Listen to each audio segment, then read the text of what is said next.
What is a Clurichaun? How are they different from their more famous cousins? And what do their stories reveal about Ireland's past? Hi everybody, I'm Nick and this is Beasts of the Old World, a channel that explores ancient folklore and mythical creatures from across the globe. If that sounds like your thing, then welcome. Don't forget to subscribe and ring the bell.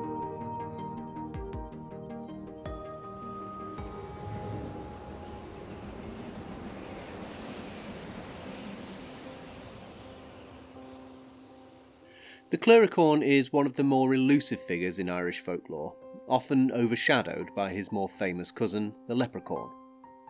This should be no surprise. The Leprechaun is the fairy cobbler, the hoarder of gold, and the poster child for Irish folklore across the world. The Clurichaun, while sharing a few characteristics with his famous cousin, is a more reclusive figure, a spirit of revelry and excess, forever attached to cellars brimming with drink. Where the Leprechaun has come to be associated with the hoarding of hidden wealth, the Clurichaun is associated with what happens when it is squandered, all at once. He is the heady joy of indulgence after the first bottle is opened. He is the laughter filling the hall and the night stretching endlessly before you. But he's also the cold light of dawn into which you wake the next morning, your pockets empty and your head aching, wondering what the hell happened. You won't see him, for not only is he very small, he is said to haunt wine cellars, especially those in great ancient halls once filled with laughter, where he will stand guard and protect his master's stock, punishing dishonest servants only to drink the barrels dry himself. His appearance is similar to the Leprechaun, though with a few notable differences. He's described as a tiny man, no bigger than 6 inches tall. He wears a red nightcap and a leather apron, though he's seldom found working anything other than a drink. He has an old, wrinkled face and a crimson nose tinged with purple from years and years of excessive drinking. He also wears big, black boots with large silver buckles.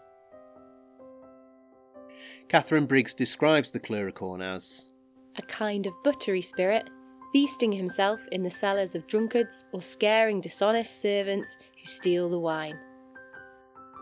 She also recalls the Flit legend belonging to the Boggart of Lancashire and draws parallels between this and the Clurichaun myth, noting how the Clurichaun could sometimes make himself so objectionable that the owner decides to move, but the Clurichaun pops into a cask to move with him.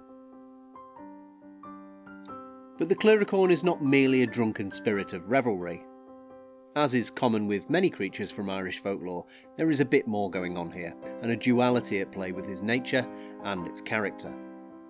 He is mischievous, while not openly malevolent, a figure representing both the joyous abandon and the inevitable ruin of excess revelry. Yet, for all his association with merrymaking, he's not one for company. Unlike other fairies, he does not live in hollow hills or fairy courts, nor does he travel in troops like the Shifra. Instead, he's a solitary figure who seems not to be bound to the land, but to the wealth of drink itself. He appears where the wine is plentiful, lingering in the cellars of great halls, slipping unseen between the casks. Still, there are old tales of those who've caught him, or at least claim to have done so, tales of those who'd thought they'd captured this little shoemaker, and that thereafter they would be forever wealthy. One such story is the tale of the little shoe.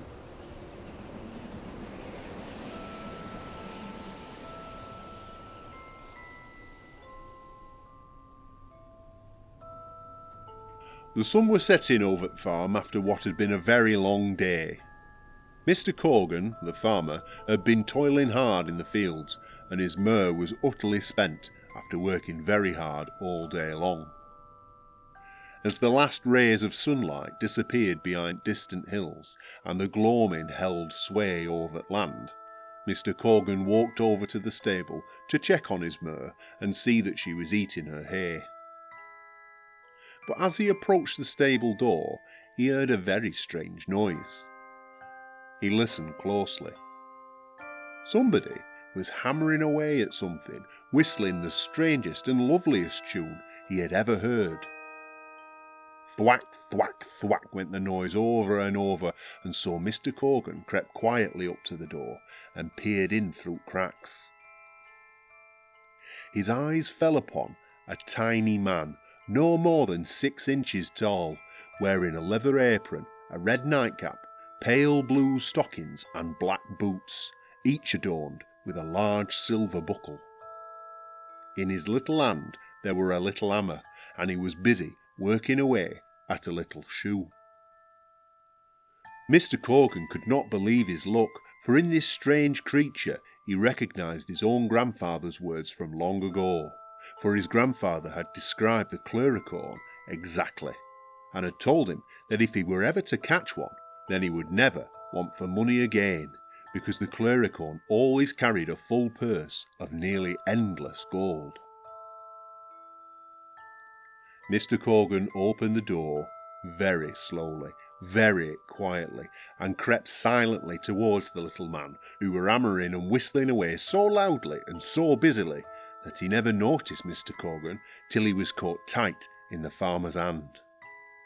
"Aha!" said Mr. Corgan, "I have you now, and I'll never let you go till I get the contents of your purse. That's what I want, so hand it over, little Clurichaun. Let's go, come on now." "Stop, stop," pleaded the Clurichaun, struggling in his grip. "Stop squeezing so hard, and I might be able to move to get it for you. I don't care for the gold, and you can have as much as you like, but I can hardly give you my purse if I can't reach it, can I?" Like a fool, Mr. Corgan opened his hand just a little, but in a flash the Clurichaun sprang free from his grip and disappeared, leaving behind an echoing trail of laughter. Mr. Corgan, though he checked back regularly, never saw the Clurichaun again, and not a single coin did he ever gain from the Clurichaun's purse. The only thing it left behind was the little shoe that he'd been making, and while Mr. Corgan remained angry with himself for many years for letting the Clurichaun escape, he kept that little shoe all his life, and showed it often to his young daughter, who said 'twas the prettiest little shoe she ever saw. When at length Mr. Corgan passed away, his daughter, to whom the little shoe had been passed down, resolved that she would show the shoe to her own children, but never got the chance, for within a week of Mr. Corgan's passing, the little shoe disappeared as well, never to be found again.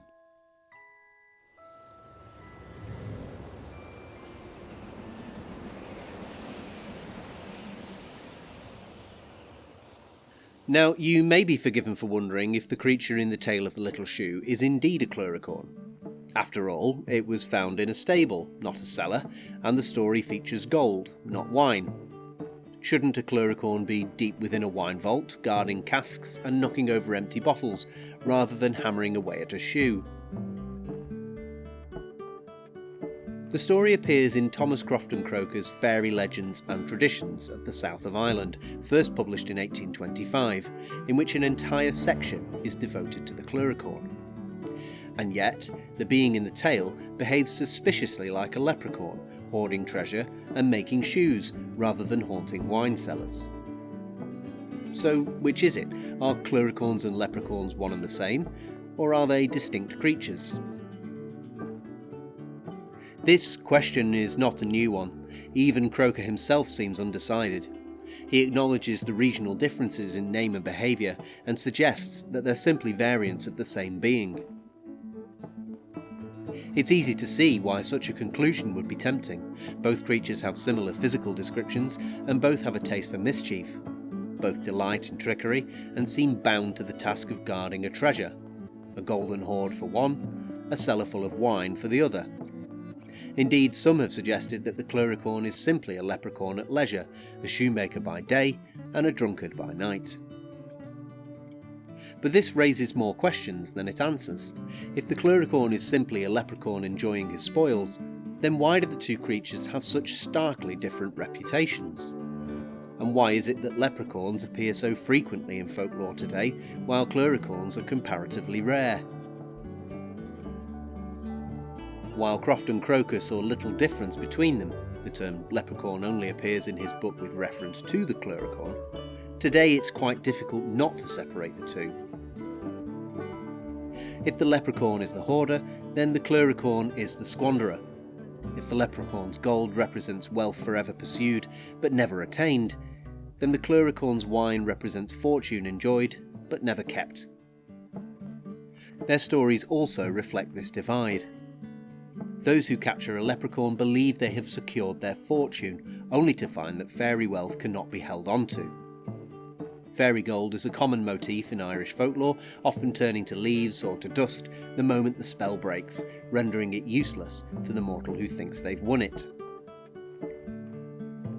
The Clurichaun's wealth, however, is not measured in coins, it's measured in drink, in revelry, in fleeting moments of excess. And herein lies the darker side of the Clurichaun myth.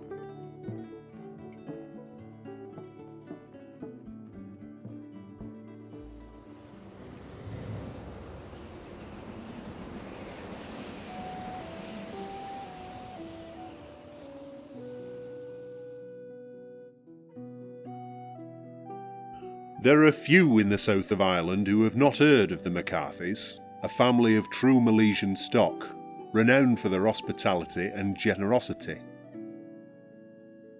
No matter the occasion, a stranger would never go hungry or thirsty at Ballinaccarthy, the grand estate of Justin McCarthy. His feasts were legendary, and his wine cellar, carved deep into the rock beneath the house, was the envy of all around. It were a vast, vaulted place, lined with bottles upon bottles of wine and brandy, and great casks of port, enough to fill the cups of every guest who crossed his threshold. At Ballinaccarthy there were always plenty to eat and drink, and McCarthy ensured that no one left his table unsatisfied.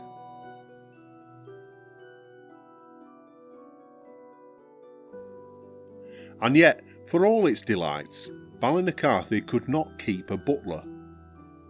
One after another, men took up the post, only to leave in haste, refusing to explain themselves. It was not the master they feared, nor the work, nor the guests, but rather what lurked in the cellar. For it was said that deep down amid the dark stone vault there dwelt a Clurichaun, who suffered no man to enter the cellar with a view to taking from it. One day, Jack Leary, a stable hand raised on the estate from boyhood, looked up to see yet another butler hastily leaving the house, pale-faced and wide-eyed, his suitcase hurriedly packed. Jack shook his head. He had no patience for foolish superstition. To his mind, the butler's post was the finest position in the house, and he could not understand why any man would abandon it. "The master would give me the keys," he muttered to himself. "I'd have no fear of the wine cellar." A few days later, McCarthy entered the stable yard, calling for his groom to saddle the horse. When no one answered, it was Jack who led out his prized steed. Thank you, Jack," said McCarthy. "And where is William?" Jack hesitated. "Well, sir, he had a drop too much last night." "Where did he get it?" McCarthy frowned. "Since my last butler left. The key has been in my pocket, and I've had to fetch every bottle myself." Jack shrugged, then seized the moment. "If it's only the cellar that's a trouble," he said, "then might you consider making me butler? I promise, sir, I won't let you down." McCarthy raised an eyebrow. "You think yourself braver than the others?" "Sir, yes I do, sir," Jack said, puffing his chest. The master studied him for a moment and then smiled. "Very well. You show good initiative. I admire your spirit. It's just in time, too, as we have a group joining us tomorrow for a feast, and it won't do for the master of the house to be bringing up his own wine, will it now?"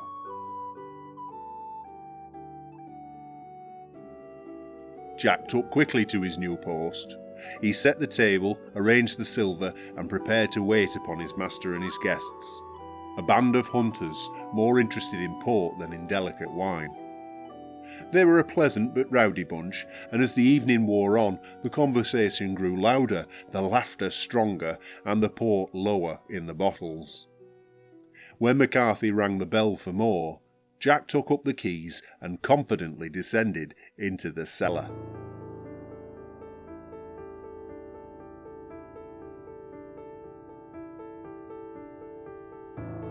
As he reached the great iron-bound door, he could sense the cold emanating from inside, a deep, hard chill. He shivered, put the keys in the lock, and turned it. The heavy door unlocked with a clunk and swung out with a long creak.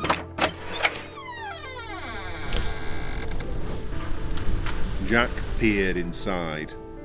He could not see much, for the darkness was thick, but something within him could sense that this was a deep, cold place, older than the house itself.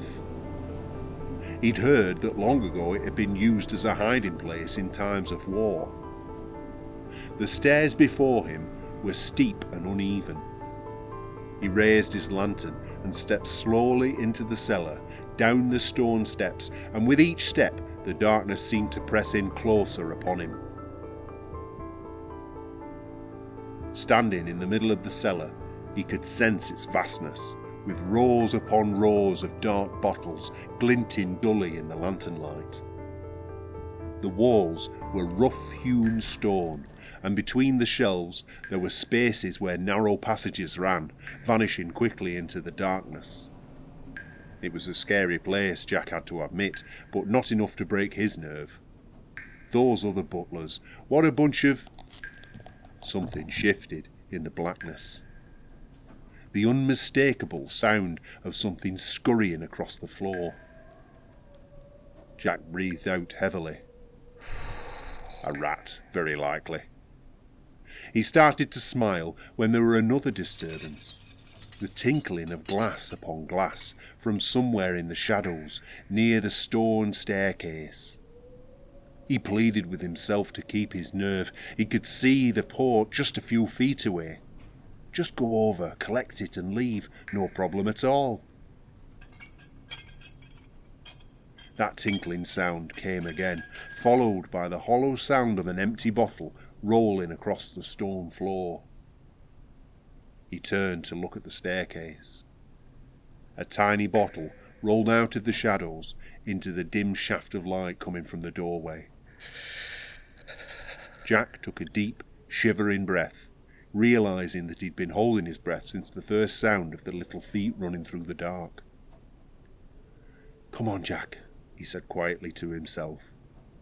"Let's just get the port and be on our way." He had only taken one step towards the port when the silence was broken by a low, mocking chuckle.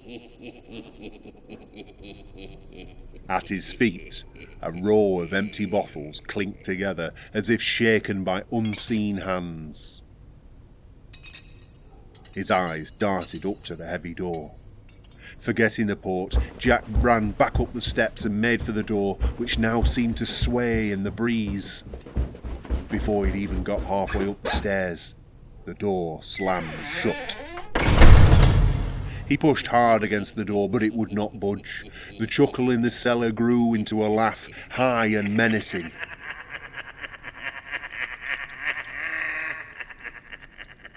Jack fumbled with the keys, forced one into the lock and turned it, but still the door would not open. A roaring bellow filled the vault, as if a mad bull was charging from the darkness.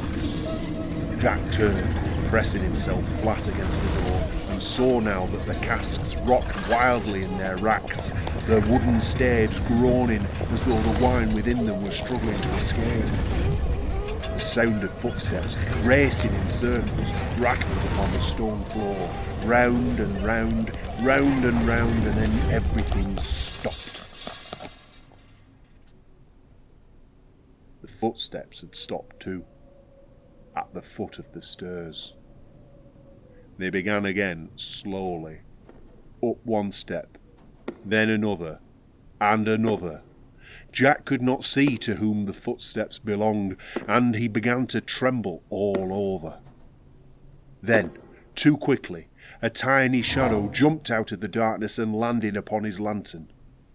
In the silence that followed, he heard only the sound of a short, sharp breath, and the sound of his lantern sputtering out.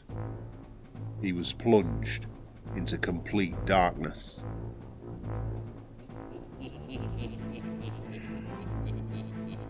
As the laughter began again, Jack screamed, pushing with all his might against the door. Then, all at once, the door burst open violently, flinging Jack out into the corridor. He dropped the basket and fled. Back in the dining hall, McCarthy and his guests sat waiting. Jack arrived, looking rather dishevelled, pale with fright, and drenched in cold sweat. "What kept you, my boy?" McCarthy demanded. "The port is on its way, I trust." "The port is in the cellar, I hope, sir," said Jack, trembling violently. "I hope 'tis not all lost." "What do you mean?" exclaimed McCarthy angrily. "Why did you not fetch some with you?" Jack stood trembling, unable to answer. McCarthy's patience snapped. "Gentlemen," he said, "I can only apologise, but this is too much.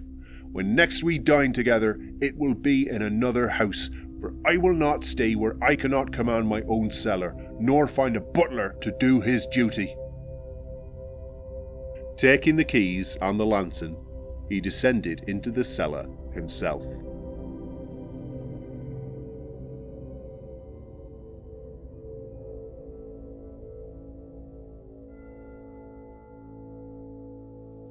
At first, all was quiet. Then he heard a rustling, as though something small was shifted among the casks. McCarthy raised his lantern. There, perched atop his oldest cask of port, was a tiny man, no more than 6 inches tall, his legs dangling over the edge. He wore a red nightcap, a short leather apron, and blue stockings. His boots had silver buckles, and his face was wrinkled and ruddy as an old apple. His nose was crimson, tinged with the purple bloom of a man long acquainted with strong drink. Upon his shoulder rested a spigot. McCarthy's eyes narrowed. "So," he said, "you're the one disturbing my wine cellar." The little man grinned. "Why, master," he said, his voice thick with amusement, "aren't we moving tomorrow? Surely you wouldn't leave your own little Naganine behind?" McCarthy stirred. "Well, if you were to follow me, Master Naganine," said McCarthy, "I don't see much use in quitting Ballynacarthy. I trust you do not object to me fetching port for my own cellar?" "Of course not, sir," smiled the Clurichaun. "As you will." With a sigh, McCarthy filled his basket, locked the cellar door, and returned to his guests. Until the end of his days, McCarthy retrieved his own wine, for no butler would go near the cellar, and though the Clurichaun remained a nuisance, he never troubled his master directly. But as McCarthy grew older, his banquets grew fewer. His guests visited less often. The wine lay untouched, except, of course, by the Clurichaun. At first Naganine's revels echoed through the vault, his cackling laughter bouncing off the stone, but as the casks began to run dry, his voice grew fainter. By the time McCarthy lay upon his deathbed, his once legendary cellar were nearly empty. And when at last he passed away, the Clurichaun vanished from the cellar too. Nobody rightly knows what happened to him. Some claim to have seen him wandering the countryside, ragged and half-starved, mourning the neglect of the once great cellar. Others claim he became a brogue maker, whistling away beneath the shadow of a jug of ale. though no man has ever caught him, and plenty have tried, for his purse, they say, is always full. But one thing is certain. The Clurichaun's revels at Ballinacathy ended when the wine ran dry. All that remains in those halls is dust, and a silence where laughter once rang.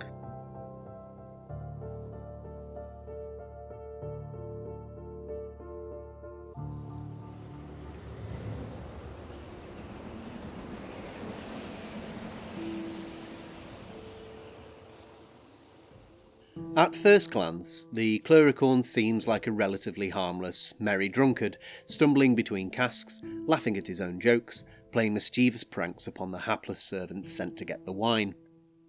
But there is a darker message contained within this story. Wine flows freely, until it doesn't.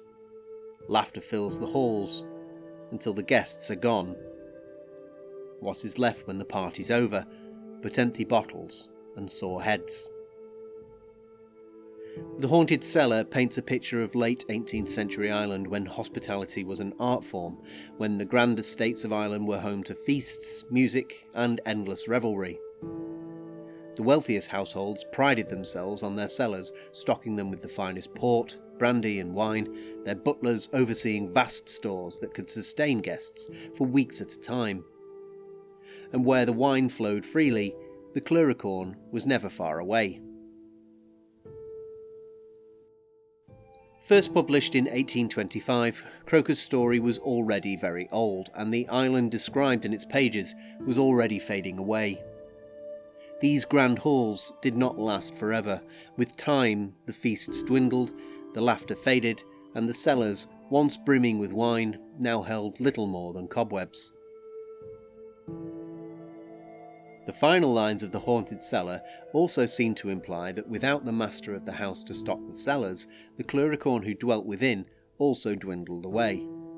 Whether it left to wander around aimlessly, or took up employment as a shoemaker, is the subject of gossip. But he was never seen at Ballinacathy again. It's also possible that, tied to the cellar, he simply disappeared when the cellar ran dry. If there can be no Clurichaun without a well-stocked cellar, it's no surprise that the creature guards the contents of the cellar so ferociously. Maybe a matter of self-preservation. It's curious then that the Clurichaun, alone and in the dark, also seems compelled to drink the contents of its own cellar until there's nothing left. He's both the gatekeeper and the prisoner of indulgence. He hoards the wine, yet cannot stop himself from drinking it. He warns against excess, yet he embodies it. He's the lingering temptation, the one too many you should not have had.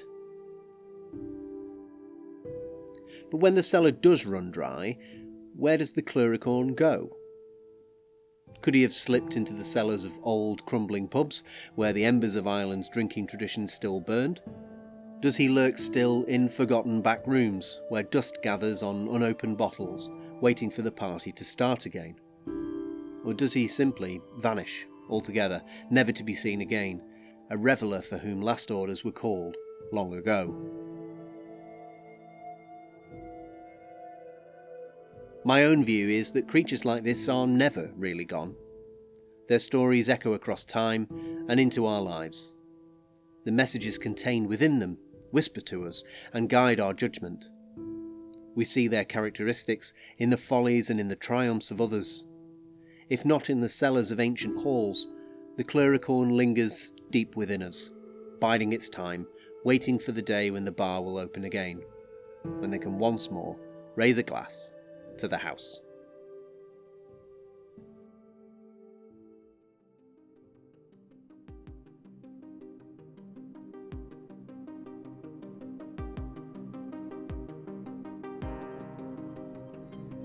Thank you for joining me on this journey into the mythic past of Ireland. If you enjoyed the video, please give it a like, and don't forget to subscribe and set notifications so that you never miss another episode. I also want to say a big thank you to my channel members for their continued support, and let you know that if you want to support the channel directly, then click the join button for early access to content and sneak peeks into what's coming up.